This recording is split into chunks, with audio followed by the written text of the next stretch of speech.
কচুর লতি চাষে যশোরের কৃষকেরা মাসে আয় করছেন লাখ টাকার উপরে। চাষের খরচ কম এবং বাজারে চাহিদা বেশি থাকায় ধান চাষ বাদ দিয়ে অনেকেই ঝুঁকছেন লতি চাষে। লতি চাষিরা বলছেন 1 বিঘা ধান চাষ করে যা লাভ হয় তার থেকে 3 গুণ বেশি লাভ হয় কচুর লতি চাষে।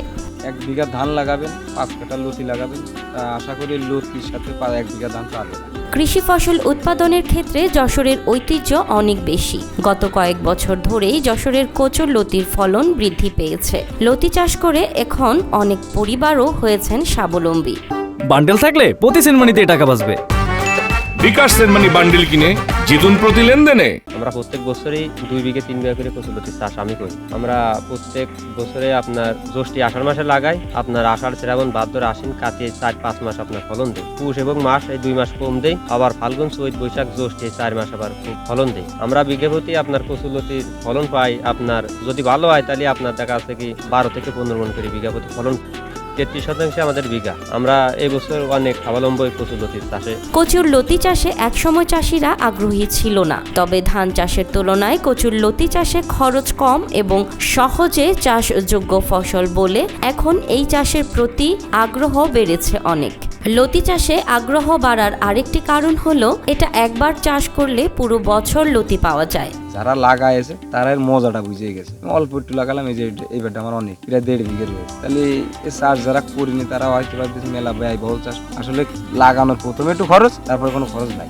একসময় কচুর লতির দাম পাওয়া যেত না, কিন্তু এখন বাজারে চাহিদা ভালো থাকায় মাসে লাখ টাকার লতি বিক্রি করছেন কোনো কৃষক। প্রতি কেজি কচুর লতি 50 টাকা থেকে 80 টাকা পর্যন্ত বিক্রি করেন বলে জানান চাষিরা। প্রত্যেক মাসে বিদেশ গেলে সর্বোচ্চ 30,000 টাকা পাওয়া যায়। তাই মনে করি যার 2 বিঘা লতি আছে সে প্রত্যেক মাসে সর্বনিম্ন 50,000-60,000 টাকা ইনকাম করতে পারবে। প্রতি বছর 2 থেকে 3 বিঘা জমিতে কচুর লতি চাষ করেন কৃষক হেলাল হোসেন। শীতের মৌসুমে লতির ফলন কম হলেও গরমকালে ফলন বেশি হয় বলে জানান তিনি। আমাদের লাগানোর সিস্টেম আছে যে প্রথমে আষাঢ় থেকে শুরু, আমরা বৈশাখ থেকে লাগানো শুরু করি। বৈশাখে আমরা প্রথমে চারা রোপণ করি, তারপরে লাগানোর পরবর্তীতে আমার 2 মাস আমার নিজের ট্রিটমেন্ট করা লাগে। করার পরে আমার গাছে ফল দেয়। আর প্রথম অবস্থায় আমাদের এখানে চাষ দিতে হয়, চাষে অনেকে সার দেয়, অনেকে দেয় না।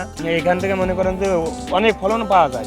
যশোরের 4 থেকে 5 গ্রাম মিলিয়ে প্রায় 1500 বিঘা জমিতে কচুর লতির চাষ করা হয়। ধান চাষ করা বাদ দিয়ে কচুর লতি চাষ করে এই 4 থেকে 5 গ্রামের মানুষ এখন স্বাবলম্বী হয়েছে বলেও জানান স্থানীয়রা। অনেকদিন যাবতই কচুর চাষের সাথে আছি। এটা অনেক লাভজনক চাষ।